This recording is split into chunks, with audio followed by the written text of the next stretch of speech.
الرحمن الرحيم الحمد لله رب العالمين وصلى الله وسلم على نبينا محمد وآله وصحبه أجمعين أما بعد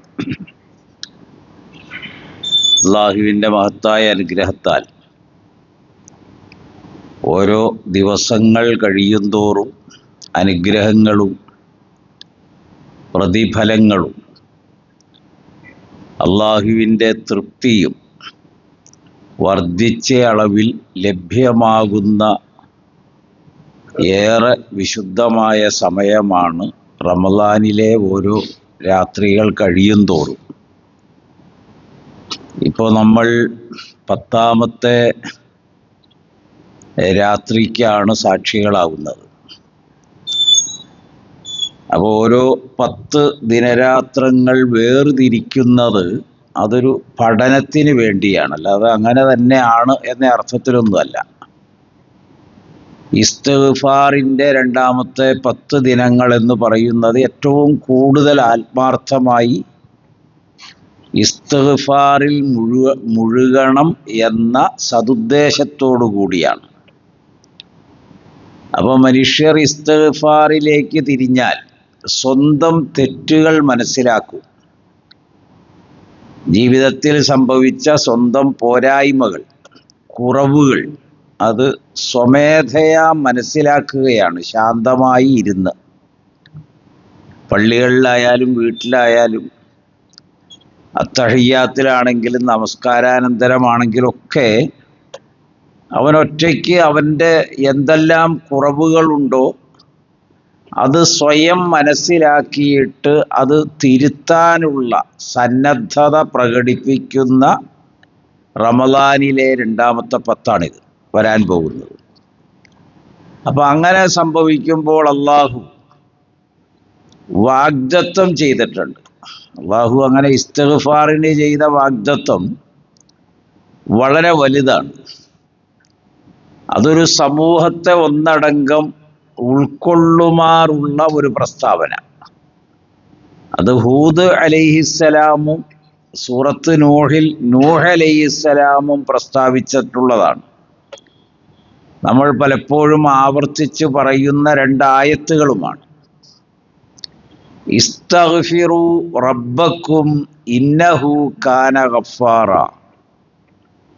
നിങ്ങൾ നിങ്ങളുടെ രക്ഷിതാവിനോട് ഇസ്തിഗ്ഫാർ തേടുക, ചോദിക്കുക, ആവശ്യപ്പെടുക. അവൻ വളരെയധികം പുറത്തു കൊടുക്കുന്നവനാണ്. അങ്ങനെ നിങ്ങൾ ഉദ്യമിച്ചു കഴിഞ്ഞാൽ യുർസിലിസ് സമാ അലൈക്കും മിദ്റാറ, തുടർച്ചയായി നിങ്ങൾക്ക് കാലാവസ്ഥകളിൽ അനുകൂല മാറ്റങ്ങൾ ഉണ്ടാവും. മഴ വർഷിക്കും, കാറ്റുകൾ ഉണ്ടാവും. അങ്ങനെ അനുകൂലമായ ക്രമത്തിലായിരിക്കും ഈ പ്രകൃതിയുടെ എല്ലാം കാര്യങ്ങൾ. മാത്രമല്ല വയുംദിദുക്കും ബി അംവാലിൻ വബനീൻ, മക്കളും സമ്പത്തും കൂടുതലാക്കി തരും, വർദ്ധിപ്പിക്കും. ഉപയോഗക്രമം വർദ്ധിപ്പിക്കുക, അത് അവരെ നൽകുക വഴി ആ കുടുംബത്തിന് അള്ളാഹു അനുഗ്രഹം ചെയ്യുക എന്നതൊക്കെയാണ് അതിൻ്റെ അർത്ഥം.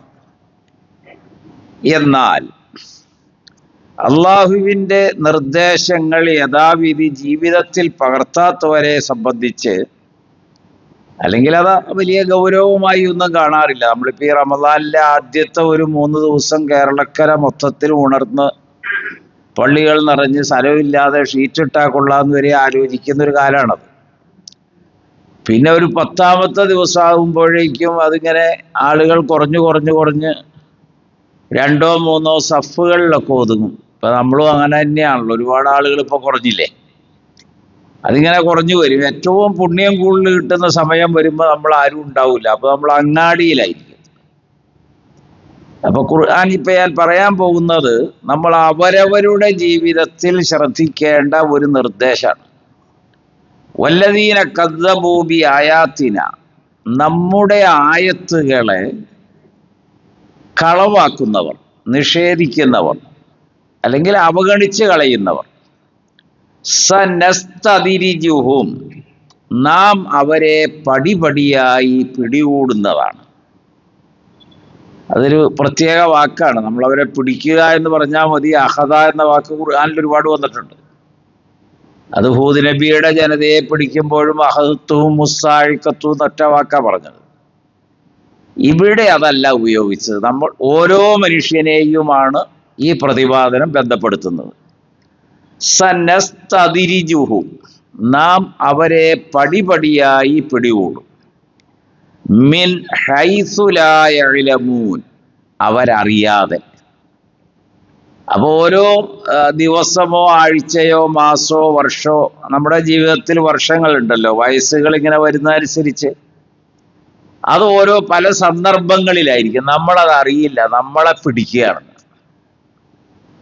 അതാണ് അതിൻ്റെ ഒരു പ്രത്യേകത. അത് വളരെ ഗൗരവമായി സ്വയം, അതാണ് ഞാൻ പറഞ്ഞത്, അവരവര് സ്വയം ചിന്തിക്കുകയും അവരവരുടെ പോരായ്മ നിമിത്തം ജീവിതത്തെ എവിടെയാണ് ബാധിച്ചിട്ടുള്ളത് എന്ന് തിരിച്ചറിഞ്ഞാൽ മാത്രമേ തെറ്റുകൾ തിരുത്താൻ ഒരാൾക്ക് സമയമുണ്ടാവൂ. എന്നിട്ട് ഖുർആൻ പറഞ്ഞു, വ ഉംലീ ലഹും, ഞാൻ അവർക്ക് ഇനി സമയം നീട്ടിക്കൊടുക്കും. അപ്പൊ അവര് ഞാൻ പടിപടിയായിട്ട് ഇങ്ങനെ പിടിക്കുന്നത് അവരറിയൂല. അവർക്ക് വീണ്ടും വീണ്ടും സമയം കൊടുക്കും. ഇന്ന കൈദി മത്തീൻ, എൻ്റെ തന്ത്രം സുശക്തമാകുന്നു. വളരെ ഗൗരവമുള്ളതാണ്. അള്ളാഹുവിൻ്റെ ഇതൊരു വലിയ തന്ത്രമാണ്. ഇങ്ങനെ നമുക്ക് സമയവും അവസരവും സന്ദർഭങ്ങളും ഇങ്ങനെ നൽകും. ഞാൻ അടുത്ത റമദാനും നൽകും, നമ്മൾ മരിക്കൂല. അങ്ങനെ നൽകിയാലും നമ്മുടെ വിചാരം ഇതൊക്കെ വലിയൊരു അനുഗ്രഹം ഞങ്ങളോട് ചെയ്തുകൊണ്ടിരിക്കുകയാണെന്നാണ്.